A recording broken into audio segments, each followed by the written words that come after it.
तो क्या मसला है और क्या क्या है? मेरे को क्या बोलूँ? आज यहाँ पे जो पत्रकार लोगों को बुला इसका मकसद एक है कि यहाँ पे जो दूर दूर से ये जय बांचोक एमएड टिकट आने में जो महाराष्ट्र इमारत कल्याणकारी मंडल से जो बांधकाम मजदूरों को जो बर्तन संच किट वाटप किए जाते, ये लोग दूर दूर से यहाँ पे आए, लेकिन यहाँ पे ऐसा हो रहा है कि जो गोदाम के ऊपर लोग आ रहे हैं, यहाँ पे जिनके एजेंट दलाल इनके जिनके कांटेक्ट है, जो इनको पैसे देता, वही लोगों के यहाँ पे बर्तन दिए जा रहे हैं। और जिन्होंने इनको पैसे दिए नहीं, ऐसे लोगों को बहाने बता रहे हैं कि तुम्हारा ऑनलाइन सिस्टम दिख रहा नहीं, तुम्हारा नाम नोंद नहीं अंदर, और उनको बाजू बिठा रहे, सर्वर ठीक से चल रहा नहीं। मेरा ये बोलना है कि महाराष्ट्र इमारत कल्याणकारी मंडल के माध्यम से जो ऑनलाइन सिस्टम चालू करे कामगार को सारी स्कीम के लिए, तो ओटीपी लेके कामगार का फॉर्म भर गया था बर्तन संच के वास्ते। फिर अगर ओटीपी लेके अगर वो फॉर्म नहीं दिख रहा तो ये कैसे क्या दिख रहा नहीं? यहाँ पे जानबूझ के जो लोगों से इनको पैसे नहीं मिल रहे, 200 300 500 जो मिल रहे नहीं, तो वो लोगों को जानबूझ के बाजू कर रहे और लोगों को सवेरे से ला के बिठा दे यहाँ पे इन्होंने। और हमारे जैसे अगर संगठन के प्रतिनिधि को बोलने गए, ये हमको बोलते कि भाई तुम लोग ने लोगों से पैसे लेते क्या? हमारा बोलना है ठीक है, कामगार संगठन लोगों से मेंबरशिप लेती है, जब मेंबरशिप लेंगे तो संगठन चलेंगी। अगर मेंबरशिप ही नहीं मिली तो कामगारों काम का, और शासन नियम से कामगार मंडल से हम हर साल को हमारे संगठन का ऑडिट देते, मेंबरशिप दिखाते, और ये लोग बोलते तुम लेते हैं तो फिर हम क्यों नहीं लेना पैसे? और कामगार अधिकारी के ऊपर से हमने फोन लगाए तो कामगार अधिकारी को ऊपर से बोलते कि नहीं नहीं सर, हम कुछ भी नहीं ले रहे। और यहाँ पे और जो ना वो हरकतें कर रहे हैं, यहाँ पे गुंडागिरी कर रहे, धक्का बुक्की कर रहे, हमारे जैसे लोग अंदर गए तो हमको धक्का बुक्की करे, बाहर निकाल दे रहे, तो तुम कौन होते करे? हम कौन है? हम संगठन के प्रतिनिधि, कामगारों के हित के लिए हम काम करते, 15 से 20 साल से कामगारों के लिए हम काम करते, और हमारे को पूछ रहे हो तुम कौन है करके। अरे ठीक है ना, हमारी हमारी जो तकरार है हमारे कामगार ऑफिस के अधिकारी करेंगे, कामगार करेंगे हमारी तकरार, बराबर, लेकिन हमारे कामगार की तकरार हम लेंगे ना, हम उनकी बाजू मानेंगे। लेकिन तुम नाम देख के जिन्हें पैसे दिया उसका बराबर बर्तन का किट दे रहे, जिसने पैसे दिया नहीं वो कामगार को पूछे तुमने किसके पास में किया, अगर सामने वाले ने पैसे दिया तो ठीक है, तो वो उनका काम कर देते, बर्तन का किट देते, और जिसने दिया वैसे लोगों को बाजू में बिठा के रख रहे।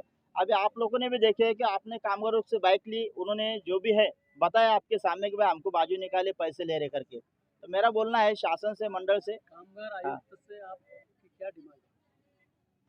हमारी कामगारों से डिमांड है कि जो रूल से तुमने इसके पिछले महीने में तुमने साइट चालू करे थे ऑनलाइन सिस्टम, उसमें घोषणा पत्र हमी पत्र की मांगनी करे थे ऑनलाइन करो, लेकिन कामगारों को प्रॉब्लम आ रहा था, इसलिए आपने डायरेक्ट ओरिजिनल डॉक्यूमेंट दिखाओ, ओटीपी लो और फिर कामगार का फॉर्म करो, ये सिस्टम चालू करे।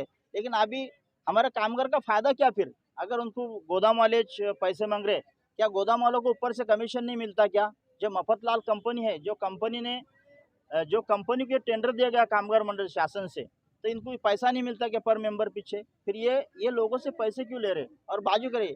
ये एक सरासर एक बांधकाम मजदूरों की लूट है।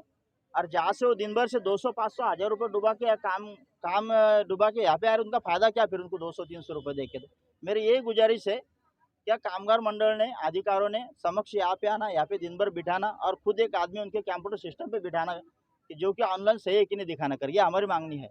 अगर हमारी मांग पूरी नहीं हुई तो हम पूरे कामगार लेके ये जो अपना औरंगाबाद का कामगार कार्यालय महाराष्ट्र कल्याणकारी मंडल आयुक्त उपायुक्त के पास में जाके हम पूरा धरने मोर्चा आंदोलन करेंगे, उपोषण को बैठेंगे।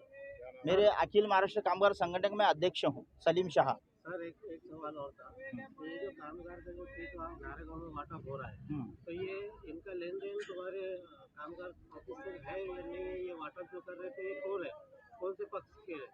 देखिए अभी ये सब मैं बता नहीं सकता, लेकिन शायद ये भाजपा वाले होंगे या शिंदे गट वाले होंगे, उसमें कोई मकसद नहीं आता। हमारा इतना ही बोलना है, शासन ने इनको गोदाम बांटने के लिए दी बर्तन किट, तो इन्होंने नियम से रूल से लाइन से देना चाहिए।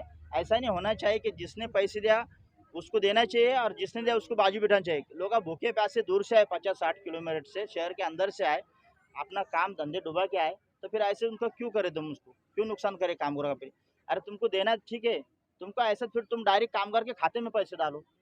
जो बर्तन के किट के शासन से जो किट की 12 से 13 हजार रुपये कीमत है, वैसे तुम गरीब के खाते में पैसे डालो ना कामगारों के। काय को तुम ऐसे बांट रहे? फिर ऐसे काय को लूट होंगे? फिर ना संगठन वाले लूट करेंगे या गोदाम वाले लूट करेंगे, सीधा सीधा कामगार के खाते में पैसे डालो बर्तन किट के, वो बेचारा वो खरीदी करेंगे उससे सामान से। ये पैसे जो मांग रहे, कितने पैसे मांग रहे, इसकी कोई स्लिप दे रहे क्या? इसका स्लिप वगैरह कुछ नहीं दे रहे, डायरेक्ट कामगार को पूछ रहे तुमने किसके पास में किया।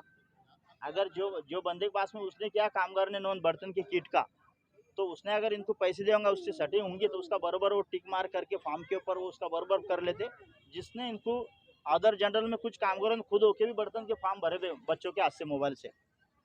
किसी घर पे लैपटॉप है, कंप्यूटर है, आजकल ऑनलाइन होने की वजह से सब कामगारों को हर चीज़ मालूम रहती। तो कुछ कामगारों ने पर्सनल में बर्तन की किट भरे वाली घर पे बैठ के बच्चे के हाथ से, क्योंकि आज उनके बच्चे पढ़े लिखे हैं, सब ऑनलाइन सिस्टम पता है। लेकिन यहाँ पे क्या है, जिन्होंने पर्सनल भरे और तो उनके बाजू में बिठा रहे, जिसके एजेंट दलाल ने इनको पैसे दिए उनका काम कर रहे, जिसने नहीं दिया